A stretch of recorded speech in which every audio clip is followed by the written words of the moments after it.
I remember that evening so clearly, like a scene from a movie I've watched too many times. The kitchen smelled like cinnamon and sugar. My homemade pie was still warm, wrapped in foil with care. I added 2 slices of his favorite chocolate cake, the kind he always asked for on his birthday. Tucked between them was a note I had rewritten 5 times, trying to find the perfect balance between "I miss you" and "I love you." Daniel had been staying late at the office for weeks, and I told myself he was just stressed, overwhelmed. Still, something in me craved connection. Or maybe I was chasing a version of us we hadn't been in a long time. I slipped on my coat, glanced in the mirror, and smiled. Not because I felt beautiful, but because I hoped this would make him smile. That was the point, really. I wasn't looking for grand gestures or apologies. I just wanted a small moment back, a shared bite of pie, a kiss on the cheek, a reminder that we still knew how to find each other in the mess. I got into the car with my heart tapping against my ribs like it knew something I didn't. The night was quiet, the streets nearly empty, and I imagined what he might say when he saw me. "You didn't have to do this," with that little grin that made everything feel all right. I pictured him leaning back in his chair, tired but grateful, pulling me into one of those long, safe hugs. I let my mind wander there, to the softness of it all. Because sometimes, when the heart aches, you wrap it in daydreams like a blanket. And that night, I was clinging to hope like it was all I had left. The office building looked different at night, colder somehow, all glass and silence. I parked in the visitor lot, grabbed the basket from the passenger seat, and took a deep breath before heading in. The night guard, a kind older man named Walter, gave me a familiar smile. "Bringing him a treat, huh?" he chuckled, holding the door open for me like he always did. I nodded, trying to play it cool, but my palms were sweating. "Just a little surprise," I said, hoping the crack in my voice wasn't as obvious as it felt. The elevator ride was quiet, just me and my thoughts echoing in that tiny space. I thought about how things used to be, how he'd bring me lunch when I was buried in deadlines, how we used to laugh in the car with the windows down and no destination. Somewhere along the way, life got heavy. Work, bills, routines. I kept wondering if love always had to grow quieter with time, or if maybe we'd just stopped listening. Tonight, I was trying to speak louder, with pie and cake and one small note. As I stepped into the hallway, the familiar hum of overhead lights buzzed softly above me. His office was near the end, that same door I used to wait outside of when we'd meet for dinner. I could almost hear his laugh, the way it used to be before the late nights became normal, and the kisses goodbye turned into distracted nods. I walked slowly, balancing the basket, heart thudding. I wanted to believe this would mean something, that he'd see it for what it was, not dessert, but an offering, a plea for us. I paused just outside his office door, adjusting the strap of my purse and smoothing my hair with one hand. My other hand held tight to the basket, like it was holding me together. I could hear the soft hum of his desk lamp, the faint clicking of a keyboard, maybe even his voice on a call. I smiled to myself. This was the moment, the surprise. I imagined him looking up, tired eyes softening when he saw me. "Jess," he'd say, surprised but touched. That's what I was chasing, that flicker of warmth we used to live inside. But instead of knocking, I stood there for a second longer. Something in me hesitated. A whisper I couldn't quite hear, a heaviness in the air I couldn't name. I adjusted the note inside the basket one last time, making sure it sat just right. It read, "You're still my favorite part of every day." I almost laughed at how cheesy it sounded now, how vulnerable it felt. But that was the thing about love, wasn't it? You had to be a little brave, a little foolish. I lifted my hand toward the doorknob, heart brimming with hope. And just as I reached for it, something made me freeze. A sound. Soft. Breathy. Laughter. A woman's laugh. Then a voice, low and familiar, murmuring something I couldn't make out. My fingers hovered in the air, trembling. I leaned closer, barely breathing. Through the crack in the door, a sliver of light poured out. And what I saw on the other side? That changed everything. At first, my brain didn't register what I was seeing. It felt like I'd walked into the wrong scene, like my eyes had betrayed me. Or maybe I was dreaming. Daniel's back was turned to me, but I knew that silhouette like my own reflection. And the woman in his arms? Her laughter had stopped. Her head was tilted up toward him, lips parted in a way no wife should ever have to see. My hands, still holding the basket, went numb. Everything inside me went painfully, brutally quiet. I didn't scream. I didn't make a sound. The note I'd written, the pie I'd baked, the pieces of my heart, they all slipped from my fingers and hit the floor like broken glass. I watched from the hallway, frozen in place, as Olivia, his secretary, touched his face like she belonged there. And Daniel? He kissed her like it was the most natural thing in the world, like I didn't exist. I backed away one step, then another, as if retreating could somehow undo what I'd just seen. My chest burned, but I couldn't cry. Not yet. Rage had started bubbling up through the numbness, like fire under ice.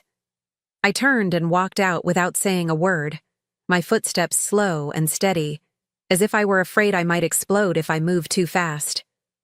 Walter, the guard, smiled again when I passed by. But I couldn't meet his eyes. I felt like a ghost, hovering in my own life, watching everything unravel. And as I stepped into the cold night air, one truth settled over me like a storm cloud. This wasn't just betrayal. It was war. The ride home was a blur. I don't remember the turns I took, the red lights I stopped at, or the songs playing on the radio. I just remember gripping the steering wheel like it was the only thing tethering me to reality. Every breath hurt. Not in a dramatic way. In a quiet, dull, soul-deep ache. I kept hearing that laugh. Hers. Over and over again, like it had been stitched into my memory in permanent thread. I thought of all the nights he'd texted, "Working late, babe," and how easily I'd believed him. When I got home, the silence swallowed me whole. The lights were still on from when I left, my half-drunk tea sitting cold on the counter. The house looked the same, but nothing felt familiar anymore. I sank into the couch, coat still on, shoes still wet from the pavement. That's when the tears finally came. Hot, bitter, relentless. Not because he cheated, but because I had loved him so fully. So blindly. And I realized then that he had walked away from something real for, what? A thrill? An ego stroke? But the sadness didn't last long, because something else had started to rise up inside me. Something darker, sharper. Rage. And not the kind that burns out quick. No. This was a quiet kind of fury, the kind that plans, that calculates, that waits. I wiped my tears and sat up straighter, breathing in the bitterness and letting it settle. I wouldn't beg. I wouldn't scream. I'd think. And then I'd make damn sure they both remembered who I was. I walked into the kitchen and stared at the second slice of cake still sitting on the counter. Untouched, innocent. I picked it up slowly, ran my thumb along the edge of the plate, and then dropped it straight into the trash. There was no poetry left in that cake, no sweetness in any of it, just crumbs.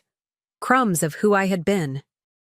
And that woman, the one who baked pies and wrote notes and hoped her husband would come home with a kiss, she died the moment that office door cracked open. But something else was born in her place. Not a monster, no. I wasn't about to turn into someone bitter or cruel. But I was about to become someone with teeth. Someone who didn't just take the hit and crawl away. I sat down with a pen and paper, not to write another note, but to make a list. My hand was steady now. No more trembling. No more hoping. Just clarity. I would give him one final gift, not wrapped in foil or tied with a ribbon. This one would be cold, calculated, and unforgettable. Because if Daniel thought that moment in the office was the end of the story, he was wrong. It was just the crack that split the ground open. What came next would be the real shock. And I already knew exactly how it would start.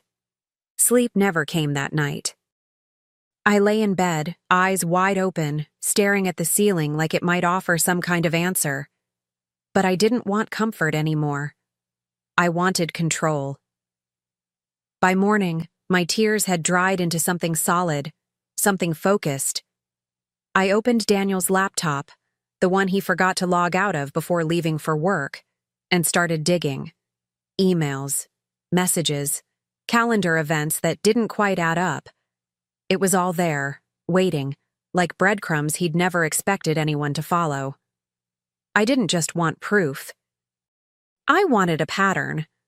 I mapped out dates and times, hotel bookings tucked under vague client dinners, texts that read like they came from a romance novel no one should be living while married. He had been so careless, so smug. And Olivia? She wasn't innocent either. I found her messages too, always sent after hours, always signed with little hearts. I read every one. Not to torture myself, but to sharpen my strategy. And slowly, a plan began to take shape, clear as glass and twice as dangerous. By the third cup of coffee, I had everything I needed. But I wasn't going to confront him. Not yet. That would be too easy. Too quick. No, I wanted it to sting. To echo. That's when I thought of Olivia's husband. A man I'd met only once, at some company picnic, quiet and polite. The kind of man who looked like he still believed in honesty. I tracked him down through a shared address in an email thread. Then I sent him a message. Just one line. We should talk. I think we've both been sleeping next to strangers. He replied within the hour. His name was Aaron. The message was short, cautious, but something in it told me he already knew.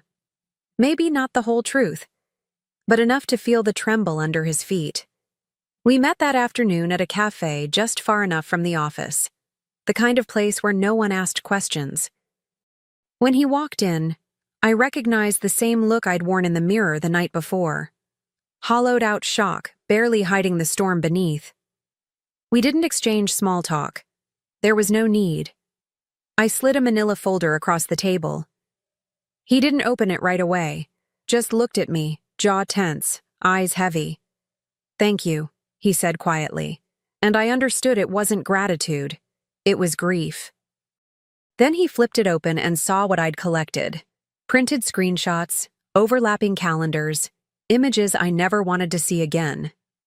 He didn't flinch. Just nodded once, like this was the final confirmation of something he'd been trying not to believe. And then he asked the same question I'd been circling for hours. What do we do now?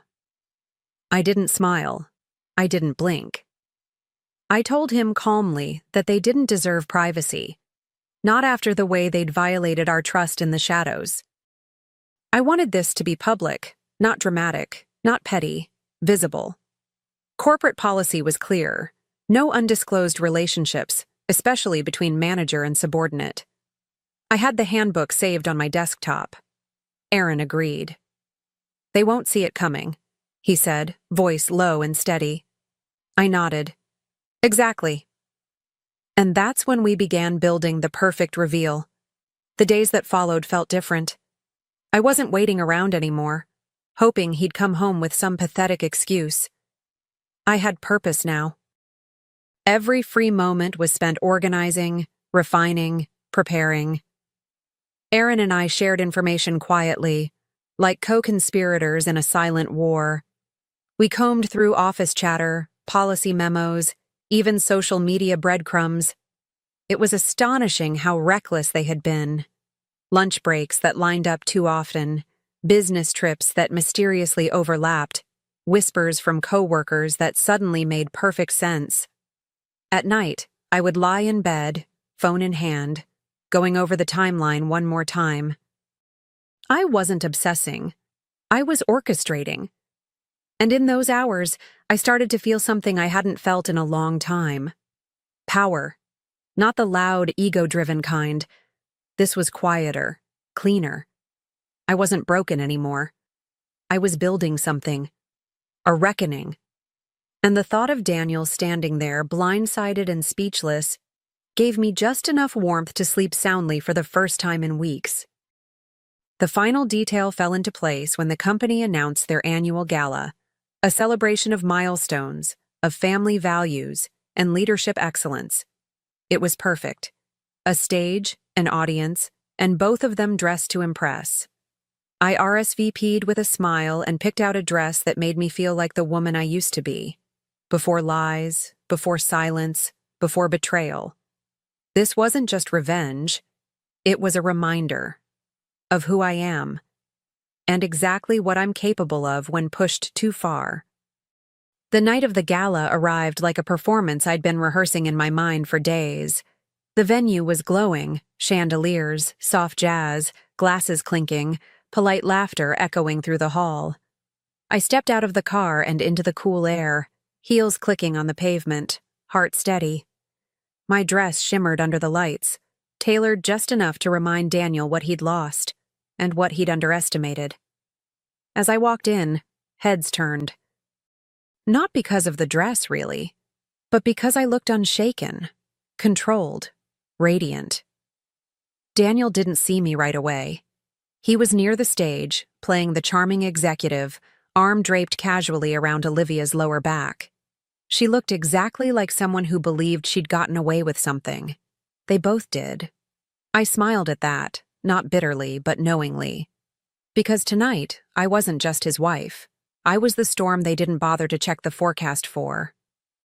I greeted a few familiar faces, all of them commenting on how lovely I looked. "You're glowing," someone said. If only they knew why. I waited patiently through the speeches, the toasts, the polite pats on the back. My moment was coming, and I wasn't about to rush it. When Daniel saw me from across the room, his smile faltered just slightly. Olivia turned too, her hand still on his arm. I raised my glass in their direction. Not a toast, a signal. I wasn't there to make a scene. I was there to set the stage on fire. And when the microphone was offered for a few words from the executive's wife, I stepped forward with a warmth they didn't yet know was laced with gasoline. I took the microphone with a practiced smile, the kind that looks soft on the surface but hides steel underneath. The room was hushed, polite, waiting. I scanned the crowd, pausing just long enough on Daniel's face to let him know. This wasn't going to be the toast he expected. "Good evening," I began, voice calm, almost gentle. I wasn't planning to speak tonight, but when you're married to someone as dedicated as Daniel, sometimes you feel inspired to bring a little something sweet. There was a murmur of laughter, light and unsuspecting. I turned slightly toward him. "Daniel, I brought you something, just like last week. Except this time." I reached into my clutch and pressed a button on the small remote hidden inside. "It's not cake?" Behind me, the screen on stage lit up, and silence fell over the room like a dropped curtain. Image after image appeared. Hotel entrances, kisses behind office doors, texts that read, "She'll never know." The slideshow moved slowly, deliberately. No need to rush. Gasps echoed through the room. Chairs shifted. Someone dropped a glass. I didn't flinch. I looked right at him as his face drained of color, his mouth parting like he wanted to form words and couldn't. Olivia beside him was already trembling, reaching out to steady herself. And right on cue, the ballroom doors opened, and there was Aaron. Dressed sharp, jaw clenched, holding up printed emails like evidence in a courtroom. His eyes met mine. A nod. Just one. The truth was out, and there was no crawling back from it. No one moved for a moment. It was the kind of silence that holds weight, the stunned, suffocating quiet before reputations crumble. Daniel stood there, still frozen, blinking as if he could somehow erase what everyone had just seen. Olivia's hands were shaking. Her boss, her colleagues, even her friends from HR stared in horror, no one coming to her defense. I stepped down from the stage slowly, heels tapping like punctuation. I didn't need to scream. The images had already said everything. I passed Daniel as I walked off, and for a second, he tried to speak. A whisper of my name like it still belonged to him. I didn't stop. I didn't look at him. He had lost the right to my attention the second he gave it to someone else behind a locked door. Olivia turned away, burying her face in her hands. Aaron stood a few feet back, arms folded, watching it all unfold with the same stillness I felt inside. We had done what we came to do, not for vengeance, for truth, for clarity, for closure. By the time I reached the exit, the buzz behind me had turned into chaos. Whispers, gasps, people pulling out their phones, eyes darting between the stage and the accused. But I didn't need to see it. I already knew. The masks were off. The damage was done. And what I left behind in that ballroom wasn't just a broken man and a scandal. I left behind a chapter, a version of myself who stayed silent. She was gone. What came next? That was mine to write. The morning after the gala, the headlines in Daniel's office inbox spoke louder than any apology ever could. Executive under review.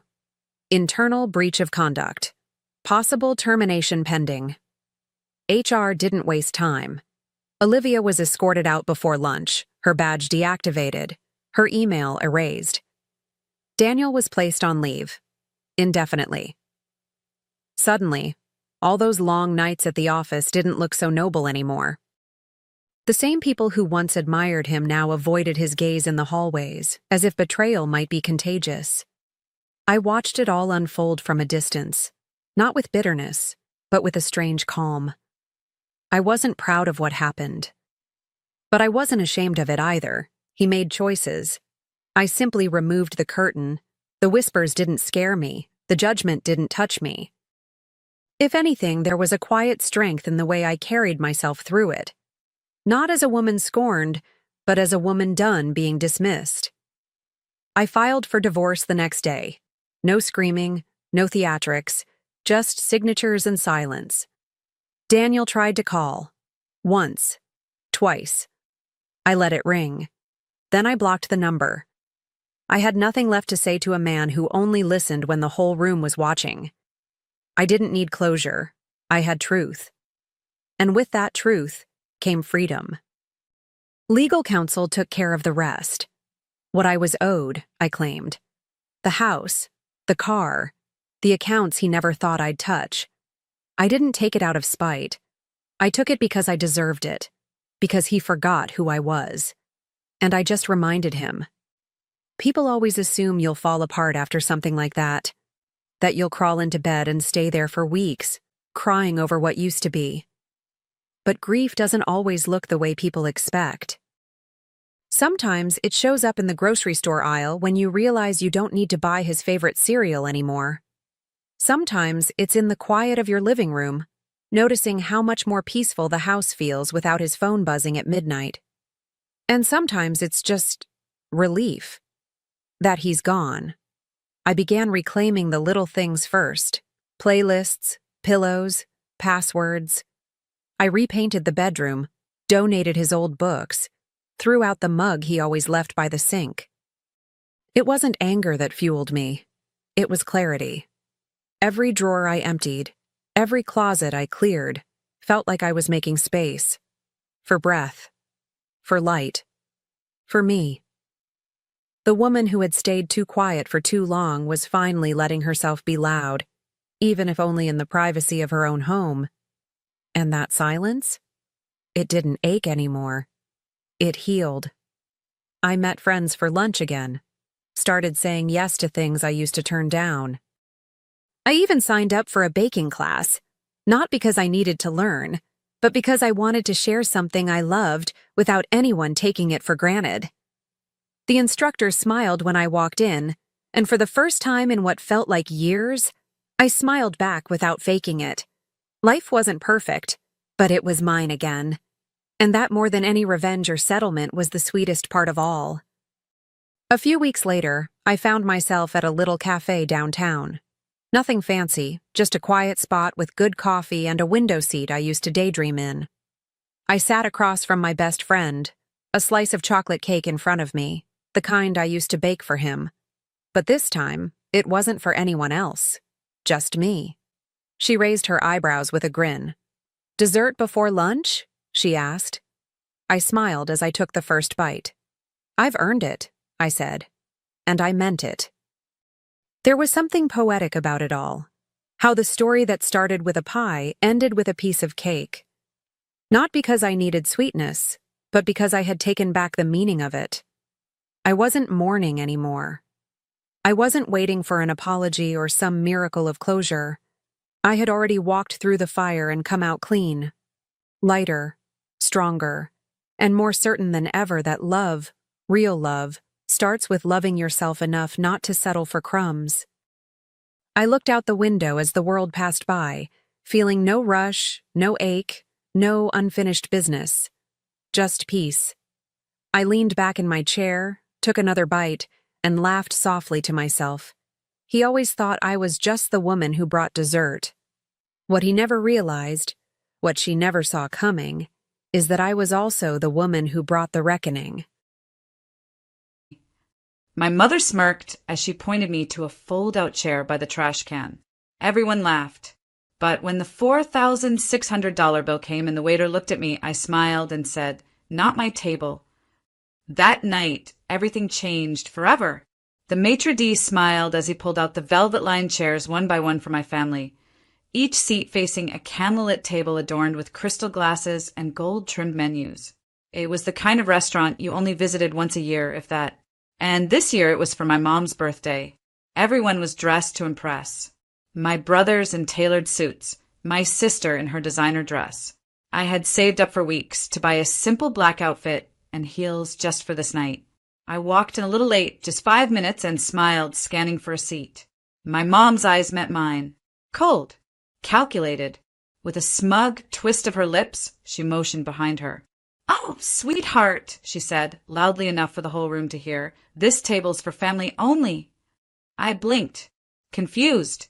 She pointed to a lonely fold-out chair. One of those cheap, creaky metal things. It sat awkwardly beside a service station, right next to the swinging kitchen door and a trash bin. Laughter bubbled from my siblings. My aunt covered her mouth like she was trying to hide a giggle. My dad didn't even look up. I stood there for a second, heart pounding, face burning, waiting for someone, anyone, to say it was just a joke. That, of course, I had a place at the main table, that I belonged. But no one did. I nodded, bit my lip, walked over, and sat on the cold chair without a word. My view was of a stained wall and a busboy emptying food scraps. Behind me, I heard the clinking of glasses and loud laughter. Not once did anyone ask if I was okay, or if I even wanted a menu. I smiled at the waiter when he passed, ordered sparkling water, and sat there, blinking back tears, pretending the sting in my eyes was just from the smell of bleach and garbage. That night, something shifted in me. I didn't know it yet, but that chair, that exact moment, it wasn't my humiliation. It was the beginning. They say you never forget the way your mother looks at you. And I never have, because my mother didn't look at me with love. She looked at me like I was extra, unnecessary, an inconvenience she had to manage. Growing up, our home was picture perfect on the outside. White picket fence, family portraits on the mantel, birthday parties that looked like they belonged in magazines. But behind those glossy smiles, the truth festered like a wound. My siblings were stars. My older brother, Nathan, was the golden boy, straight A's, football captain, the pride of the family. My younger sister, Ivy, was the little princess, showered in praise, always in new dresses, always getting her way. And me? I was the helper, the one who set the table, cleared the plates, ironed the uniforms, ran the errands. I wasn't asked, I was expected. If I complained, my mom would smile that cruel little smile and say, "Be useful, Ria. You don't have much else going for you, do you?" And if I looked to my dad for help, he'd glance at his newspaper, shift in his chair, and pretend he didn't hear. Silence was a specialty. I remember once I made a handmade birthday card for my mom. I was maybe 7, spent hours coloring it, writing a poem inside, cutting tiny paper hearts to glue around the border. She opened it, looked at it for half a second, and set it aside like it was a receipt. No smile. No thank you. That same night, Ivy gave her a cheap necklace she picked out with Dad's help, and my mom cried like she'd just received a diamond from heaven. I never stopped trying, though. I worked harder in school, hoping someone would notice. I got a part-time job at 16 to buy my own clothes, thinking maybe independence would earn me their respect. But all it did was make me invisible in new ways. "Why aren't you more like Nathan?" she'd ask. "Why can't you be graceful like Ivy?" It wasn't just favoritism, it was a slow, constant chipping away, until I stopped asking for love and started measuring my worth by how much I could endure. So, when she pointed to that chair by the trash can, it didn't shock me. It just confirmed what I had always suspected. I had never really been part of the table. I moved at the moment I turned 18. There was no dramatic goodbye, no tears at the door. Just me, a duffel bag, and a quiet exit no one tried to stop. My mother didn't ask where I was going. My father didn't offer money or even advice. Nathan and Ivy didn't notice. I doubt they even looked up from their phones. I wasn't running away. I was setting myself free, even if it meant walking straight into the unknown. Those first few years were brutal. I worked at a gas station during the day, waited tables at night, and studied in between.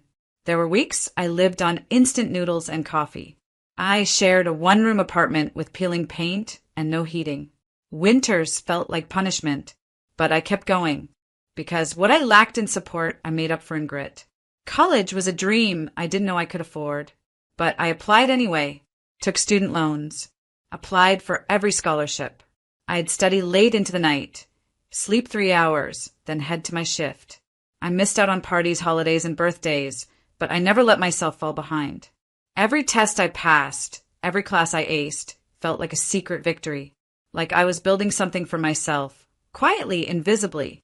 And still, through all of it, I kept calling home. On birthdays, I sent cards. On holidays, I mailed gifts, small ones but thoughtful. I called on Mother's Day and left voicemails when no one picked up. I texted updates when I got my associate degree, then my bachelor's. No replies, no congratulations, just silence. But I didn't stop, because somewhere inside me, that little girl still hoped for her mother's approval. Still believed one day they'd look at me and see more than the helper, the errand girl, the ghost in family photos. I didn't need them to applaud my struggle.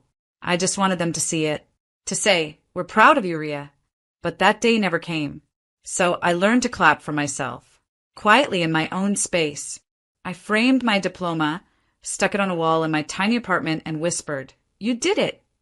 Then I went back to work, because while they forgot me, I never forgot them. That's the thing about love. It doesn't always fade just because it's not returned. But it does start to change. I sat there in that wobbly fold-out chair by the trash can, trying to pretend I didn't feel like garbage myself. The restaurant was expensive, crystal glasses, white linen napkins, silverware that didn't match my budget or my outfit. I had chosen a simple dress, not designer but elegant. Still, the moment I walked in, my sister Ivy glanced me over and said, "Did you get that from a thrift store clearance rack?" The others chuckled. Even my mother didn't defend me. She just sipped her wine and said, "Well, at least you made the effort." I bit my tongue. I had brought them small gifts, souvenirs from a business trip I'd taken to Chicago, where I'd closed my first major deal. A little leather wallet for Dad, a perfume for Mom, and custom keychains for Nathan and Ivy. Not expensive, but thoughtful. Personal. When I handed them out, they barely glanced at them. Nathan held his up and said, "Do I look like I need a keychain?" before tossing it back onto the table like it was a used napkin. Ivy didn't even open hers. My father left the wallet in the booth when he went to the restroom. My mother rolled her eyes and muttered, "Trying too hard, as usual." Still, I smiled. I tried joining their conversations. Asked about Ivy's wedding plans, Nathan's new condo, my parents' vacation. They answered, sure, but like they were talking to a stranger. A distant relative they barely remembered. No follow-up questions. No warmth. Then Ivy asked what I was doing these days. I perked up, heart hopeful. "I've been working in real estate," I said. "Actually, I just launched a small property firm." "That's nice," Mom cut in, "but it must be exhausting doing it all on your own. Some people are just built to settle for less." The table laughed. I nodded, pretending it didn't sting. Pretending I hadn't built something from absolute nothing. Pretending I wasn't wearing shoes I bought with my own money after pulling 14-hour days to keep my clients happy. Pretending their laughter didn't sound exactly like it had when I was 13 and spilled juice on Ivy's dress. And they all called me clumsy, useless, embarrassing. I just sipped my water and looked down at my napkin, trying to blink away the sting behind my eyes. They didn't see me. Not really. And I was starting to realize they never had. The laughter simmered as dessert was cleared. Empty wine bottles stood like trophies across the table, testaments to their indulgence. The waiter returned with a polished smile and handed over the bill, presented in a sleek black leather folder. My mother didn't even hesitate. "She's paying," she said, her voice light but sharp, her manicured nail pointing directly at me. "Didn't you say you've got money now?" The words felt like a slap, sugar-coated but still bruising. The entire table turned to look at me. I blinked, unsure if I heard her right. "I what?" Nathan chuckled, stretching back in his chair. "Come on, Rhea. Big shot real estate mogul, right?" I glanced at the bill and my heart jumped. $4,600. They had ordered steaks, seafood towers, endless bottles of wine, custom desserts, the works. I hadn't touched half the items on the table. I had been too busy trying to keep up with the conversation. Too busy swallowing pride. I looked at my father. He didn't meet my eyes. He just adjusted his glasses, as if this wasn't his problem. Ivy was texting under the table. My mother sipped what had to be her fourth glass of wine and offered me a smile that wasn't really a smile. "What's wrong?" she asked. "You said you were doing fine." Yes, I had said that because I was doing fine, but not $4,600 on people who don't respect me fine. Still, I felt the familiar tug in my chest, the compulsion to be enough, to prove something, to finally be considered worthy. I'd been chasing that since I was old enough to notice the difference in tone when they talked to me versus my siblings. I took a breath, then another, and then I looked at the waiter and smiled. "That's not my table." The waiter blinked. "Sorry." I leaned forward just slightly, my voice calm, almost gentle. "This isn't my table," I repeated. "I'm not with them." The table fell silent. My mother's jaw tightened. "What are you talking about?"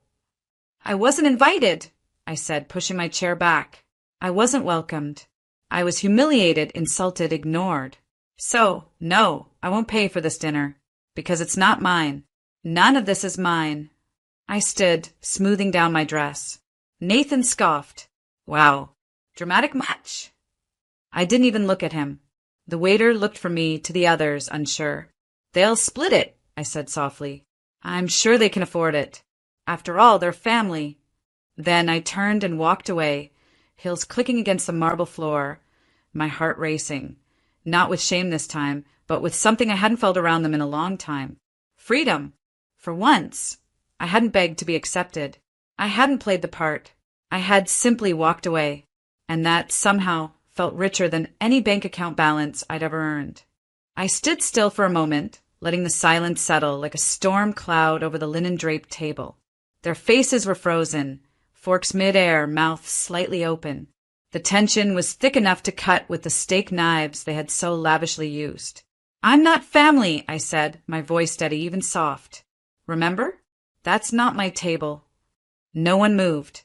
I gave the waiter a polite nod and turned away. My heels clicked with certainty this time. I didn't flinch. I didn't look back. Behind me, I heard a shuffle. My mother hissed something under her breath. My sister gasped. My brother cursed. But I was already walking out, past the chandeliers, past the wine display, past the reflection of the girl who'd always been left out. Not anymore. As I reached the hostess stand, the waiter jogged up beside me, a separate bill in hand. I smiled and took it. "Thank you for separating it ahead of time," I said, pulling my card from a sleek clutch. I knew how tonight would go. He nodded almost too kindly. "You don't deserve that." I shrugged. They've been rehearsing that act for years. I tipped generously, enough to make his eyes widen. "Split the rest evenly," I said, motioning to the chaos I'd left behind. "They're family, after all." As I stepped outside, the crisp air hit my skin. It felt like the first deep breath after years underwater. I didn't cry. I didn't second guess. Inside, I could imagine the scramble, the confused calls for the waiter, the arguments, the way my mother would twist it all later to make herself the victim. But that wasn't my concern anymore. Not my seat. Not my laughter. Not my debt. Not my table. I walked to my car, unlocked the door, and for the first time in years, felt entirely in control of the story they once wrote me out of. And, I wasn't done yet. Exactly 1 week later, my phone rang. I stared at the screen. Arjun. My brother. I let it ring. Then again, this time it was Mom. Then my sister. Then Dad, who hadn't called me in over a year, and even then it was just to ask if I could pick up dry cleaning while I was in the area. I didn't answer. Not a single one. I was in the middle of something far more important. The glass conference room was buzzing with quiet energy. My legal team sat across from a room full of suited executives, pens in hand. The final draft of the acquisition was in front of me. I flipped through the pages, calm and focused, my signature moments away from closing a deal worth 7 figures. My small but mighty startup, one I'd built from scratch between night shifts and student loan payments, was being acquired by a national brand. My platform had taken off. Investors saw the potential. But more than that, I saw myself. Fully. Finally. My phone buzzed again. This time a message popped up. They'd charged our cards, but it wasn't enough. Restaurant filed a report. So we dined and dashed. "Can you call me back?" Arjun. I didn't. They thought I'd pick up because I always had. Because I always bailed them out, cleaned up their messes, quietly swallowed the shame they fed me at every gathering. But that Rhea? She no longer existed. The truth is, I had anticipated this. When I walked out of that dinner, I left them not just with the bill, but with the weight of their own entitlement. They thought they were punishing me with that fold-out chair. They didn't realize they were handing me the microphone. Another message came in. "Mom says you owe us an apology. You embarrassed us in public. What kind of daughter does that?" I nearly laughed. Apology? What kind of mother mocks her child and sits her next to garbage? What kind of family laughs at one of their own just because she wore a dress from clearance and not couture? My pen hit the final page. I signed. I smiled. My life, my real one, had just begun. Later that night, I opened my email. Dozens of missed calls. More messages. One even read. "We were going to invite you to Mom's anniversary dinner. But maybe next time don't be so sensitive." Sensitive. That's what they always called me when I cried after being excluded. When I left the room to gather myself. When I dared to say that hurt. But I wasn't sensitive anymore. I was successful. And they were just loud. I closed my laptop and poured myself a glass of wine. Outside, the city lights shimmered against the skyline, and I raised my glass to the silence around me. It was the first time it didn't feel lonely. It felt earned. They needed me now, but I was finally too busy needing me. The wind on the rooftop was just perfect, not too cold, just crisp enough to remind me autumn had arrived. Golden string lights danced overhead, and jazz hummed from a live trio in the corner. The skyline stretched behind us, bold and breathtaking. But the best part wasn't the view. It was the table. A long, elegant table covered in white linen, fresh flowers and gold-trimmed plates. 20 seats, every one of them filled with someone who had seen me, valued me, chosen me. No one here smirked when I spoke. No one laughed at my outfit or asked why I thought I deserved a seat. Because here I belonged. Across from me sat my co-founder, Ava. She raised her glass with a grin. to the woman who closed a deal and a door in the same week. Laughter rippled around the table. My mentor, Mr. Kaplan, nudged my elbow. "You've always had it in you, kid. Just needed to stop waiting for permission." I nodded, quietly soaking it all in.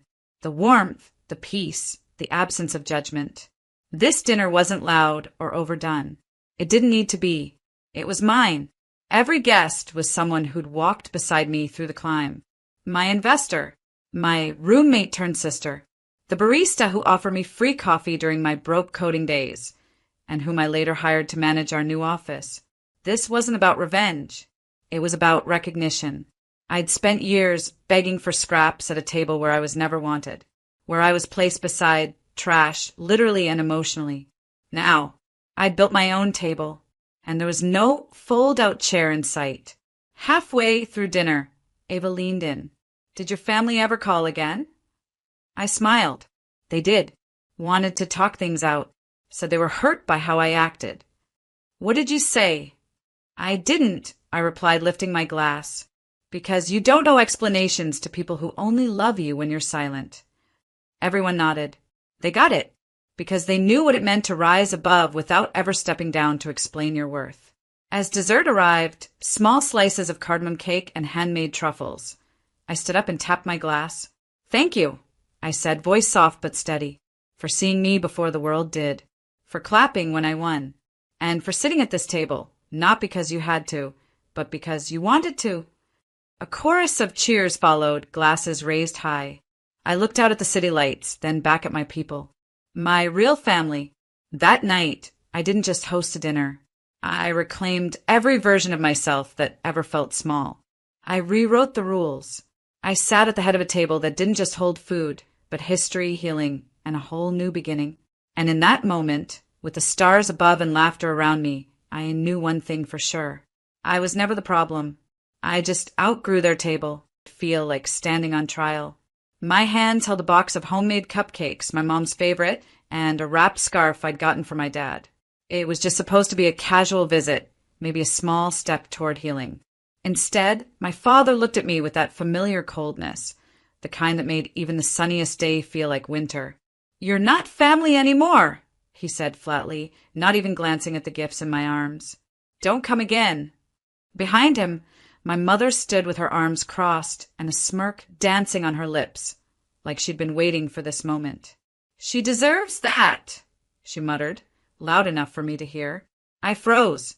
Not in confusion, no, I'd seen this coming. Just not so blunt, not so final. My throat tightened, but I didn't argue. I didn't cry. I didn't ask why. Instead, I nodded once. Slow. Calm. The kind of nod that said, got it. Message received. I set the gifts gently on the porch railing, turned on my heel, and walked away. Each step I took back toward my car felt heavy, but not with sadness. With clarity, with a fire slowly lighting in my chest. The kind of fire that doesn't burn things down, but builds something stronger. They thought they were shutting a door on me. What they didn't know was I'd already outgrown the house. And now, I was about to build something they'd never be able to ignore. I don't remember a single moment from childhood where I truly felt like I belonged. While most kids had bedtime stories, warm hugs, or at least someone clapping at their school plays, I had silence. Or worse, criticism. My brother, Zane, was the golden boy. He could break a window, skip class, or talk back to teachers, and my parents would just laugh it off. Boys will be boys, my mom would say, ruffling his hair like he was a prince. Me, I got scolded for breathing too loud. I remember one Thanksgiving. Zane knocked over a whole tray of food. My mom brushed it off with a smile and said, "At least you were helping, sweetheart." A few minutes later, I accidentally dropped a spoon, and she snapped, "Be useful for once, Mira." It was always like that. At birthday parties, Zane got the best gifts. If he wanted my slice of cake, I was expected to give it up because you're the older one, or don't be selfish. Every chore landed on me. If the dog had an accident, it was my fault. If Zane lied, I was blamed. I was the built-in babysitter, the cleaner, the quiet one. My mother? Icy. She didn't yell much. She didn't need to. Her silence cut deeper than any scream. She would glance at me like I was something she tolerated, not someone she loved. Her affection was a currency she never spent on me. My father was always in the background, silent, nodding along with whatever my mother said. He never defended me, never stopped her, never once said, "Mira, I'm proud of you." So I learned to disappear. I stayed in my room. I read books. I kept my report cards perfect. I tried so hard to be impressive. I thought if I just did well enough, achieved enough, maybe they'd finally look at me and see a daughter they could love. But no matter how high I climbed, their eyes were fixed on Zane. It took me years to understand. It wasn't about how good I was. It was about who they chose to value. And they never chose me. Looking back now, I realize I was never truly part of that family. I was born into their house, but I was never invited into their hearts. I moved out the day I turned 18. There was no dramatic goodbye, no tearful hugs or parting advice.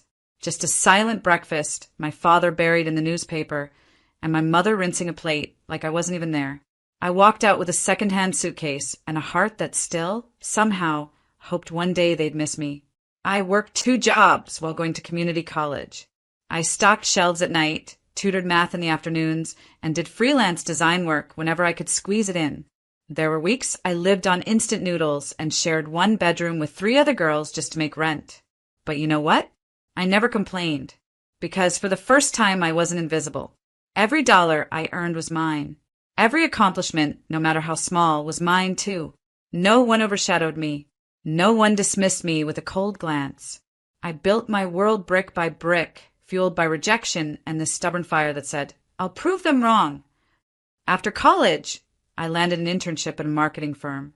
From there I climbed. Not by luck.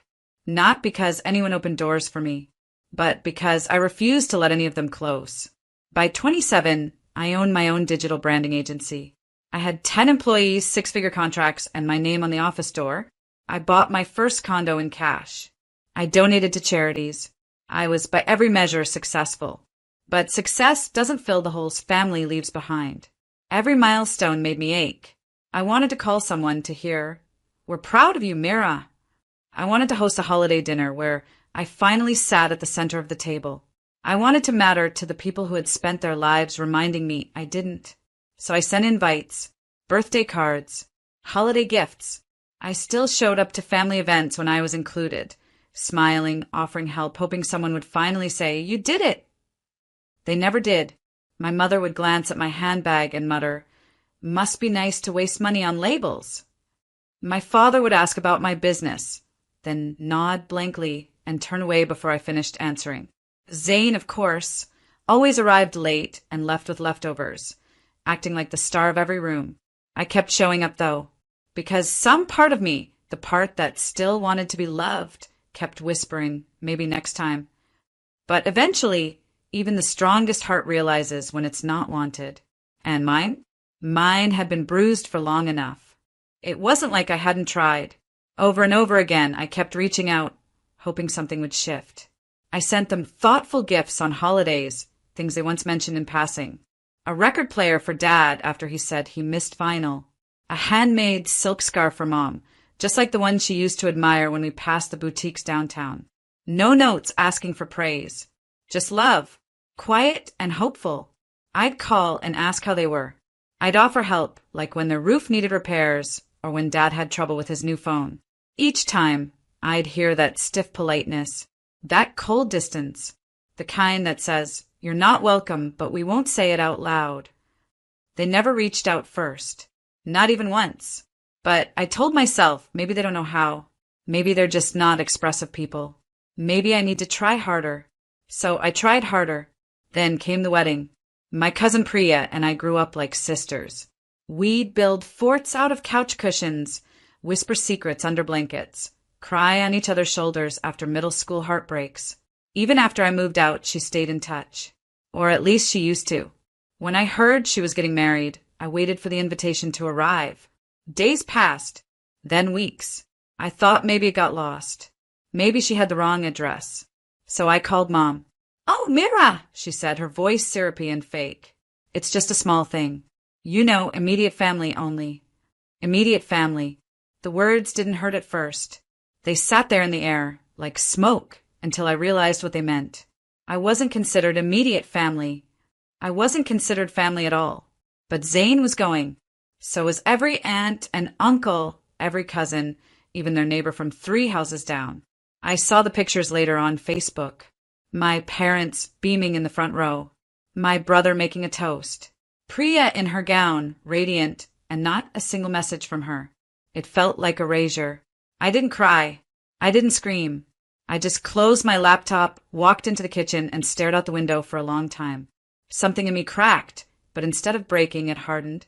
That was the last time I tried. The last time I bent over backward for people who made it clear I didn't belong. I had loved them enough for a lifetime, and they hadn't even offered basic decency in return. So I stopped. I stopped calling, stopped sending gifts, stopped waiting for their affection like a child outside a locked door. Because love should never feel like begging. And I was done begging. The confrontation wasn't planned. I didn't walk into my parents' house that day with some dramatic speech in mind. I just wanted answers. Closure. Maybe even a little truth. I rang the doorbell, holding a small basket of sweets. Diwali was a few days away, and while I knew they wouldn't invite me, a part of me still believed in tradition, in family, in decency. The door opened and Dad stood there.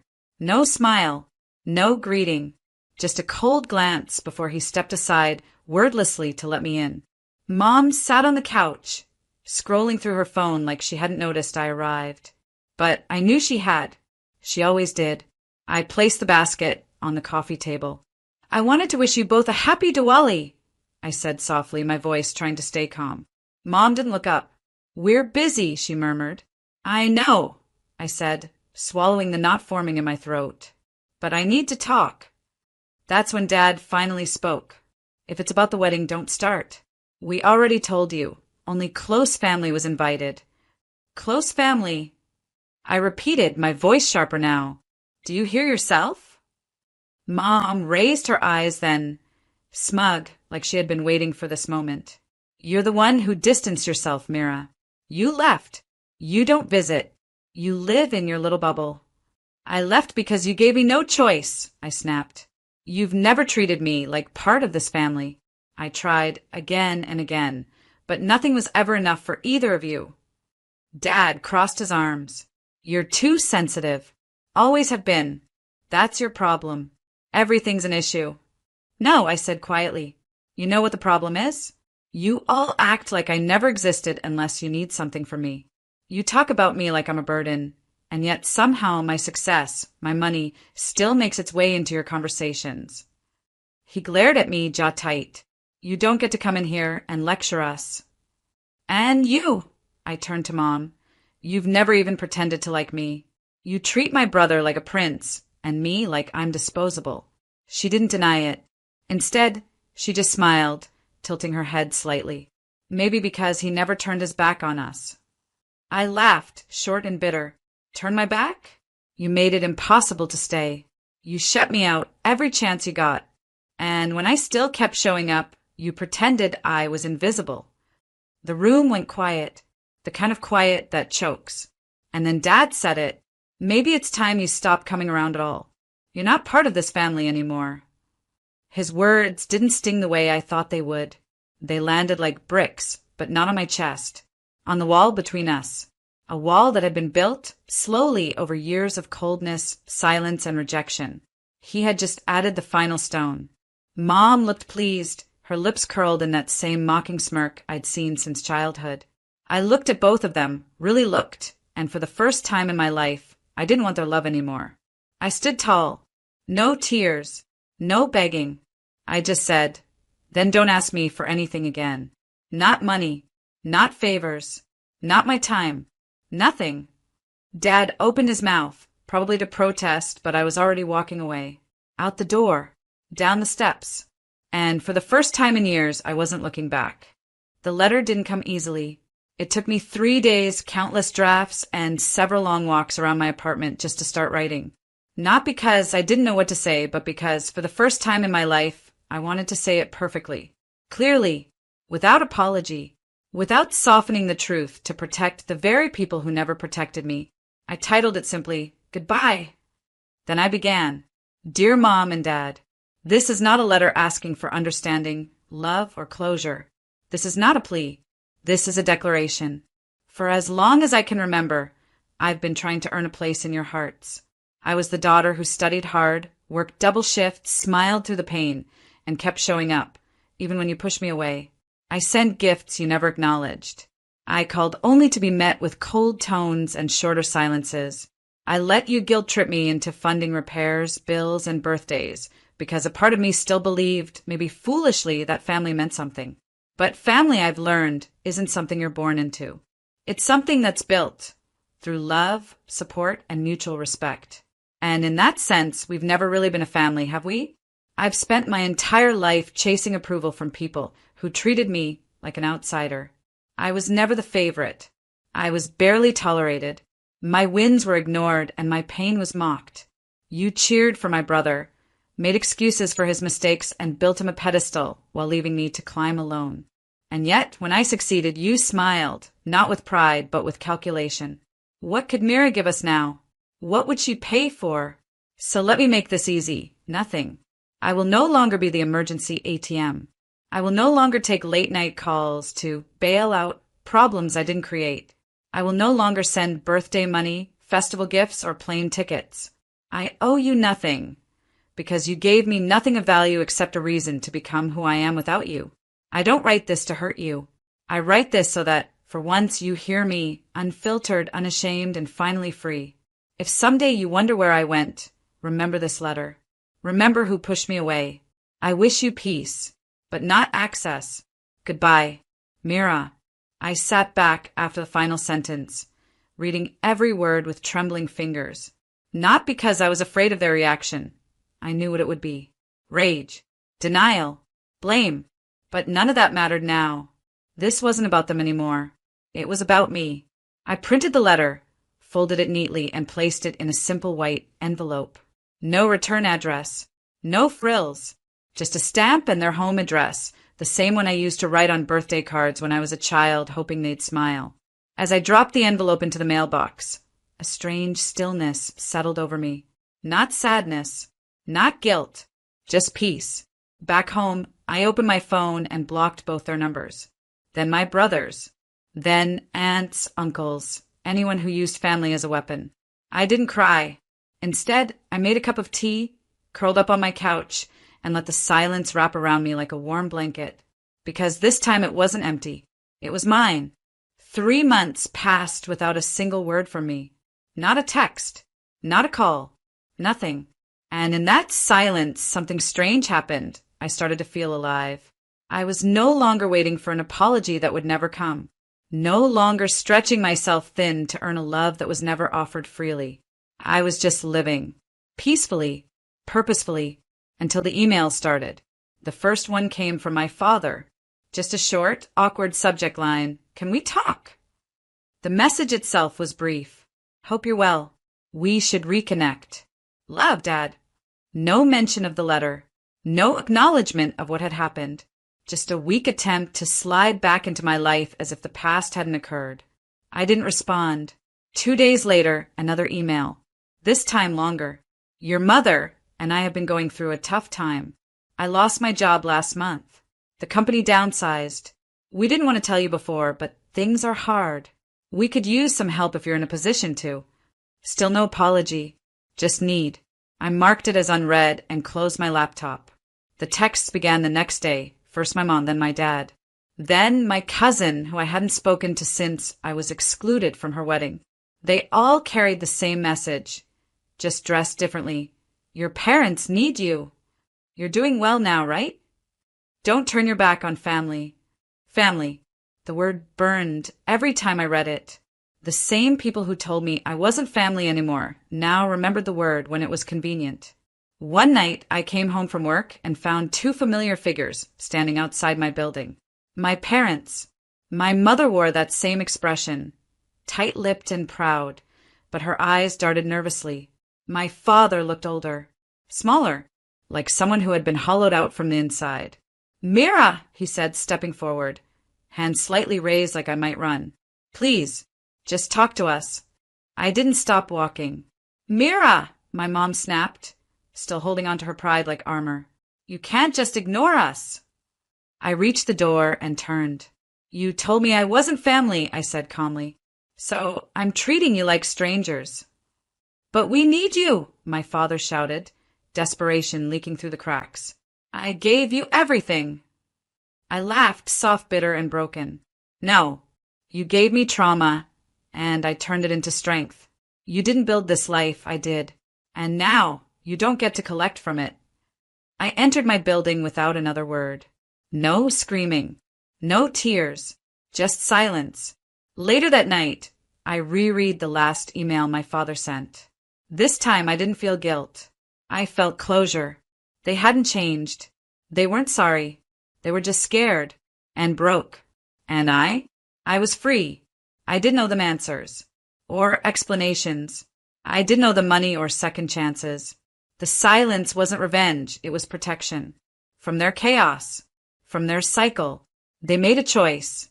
Now they would live with it. I used to think blood was everything, that no matter how hard it got, family ties would somehow bring people back together, that if I was just better, kinder, more forgiving, more successful, they'd come around. They'd see me. But standing in the kitchen of my new home, laughter floating in from the living room, I realized something deeply freeing. Love is an ode. It's chosen. And I had finally chosen mine. After everything, after the letter, the silence, and the pain, I didn't spiral. I didn't sit by my phone waiting for the next guilt message. I didn't doubt my worth. I simply started living. I bought a house, not to prove anything, not to show off, just because I wanted a space that felt like mine. Warm wood floors, big windows, sunlight everywhere. A home where I could breathe. And I filled it not with antiques or family heirlooms, but with people who made me feel seen. Like Lena, my best friend since college, who brought over her dog and a homemade casserole the very first night I moved in. I don't care if you don't have plates yet, she said. We're celebrating. Or Maya, my co-worker turned sister in spirit, who painted my guest room with me until 1 a.m., music blaring, paint in our hair. This is our sanctuary, she said. No ghosts allowed.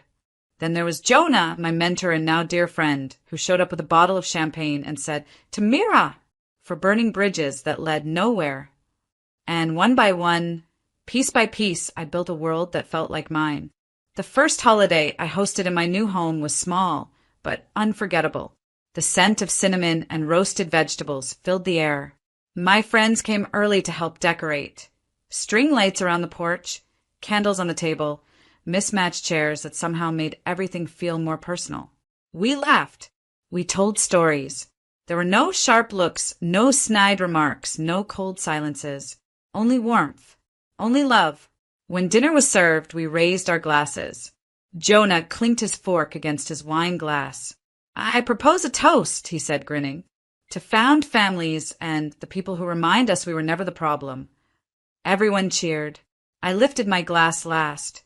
And in that moment, I wasn't thinking about my parents. Not really.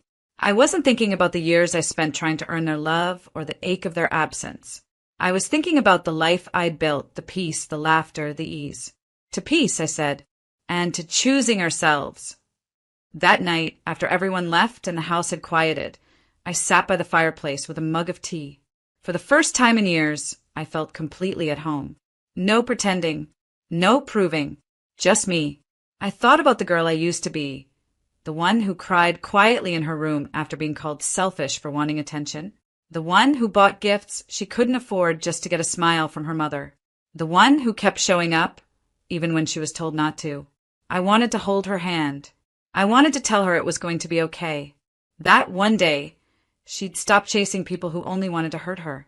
That she'd stop apologizing for breathing too loudly, for dreaming too big, for existing outside of what they expected. That one day, she'd have a table of her own, a seat she didn't have to beg for, and a family of her choosing who'd save her a spot every time. I still get messages sometimes. A distant cousin tagging me in old photos. A number I don't recognize asking, "Is this Mira?" I never reply, not because I'm angry, but because I'm finally at peace. And sometimes silence is the loudest kind of closure. They chose to let me go. And in doing so, they made space for a version of me that no longer needs their permission to feel worthy. I don't carry resentment anymore. Just gratitude for the lesson and freedom for the life I get to live now. When I look around my home, at the faces that fill it, I don't feel broken or abandoned. I feel full, chosen, whole. This is my real family, and I wouldn't trade it for the world.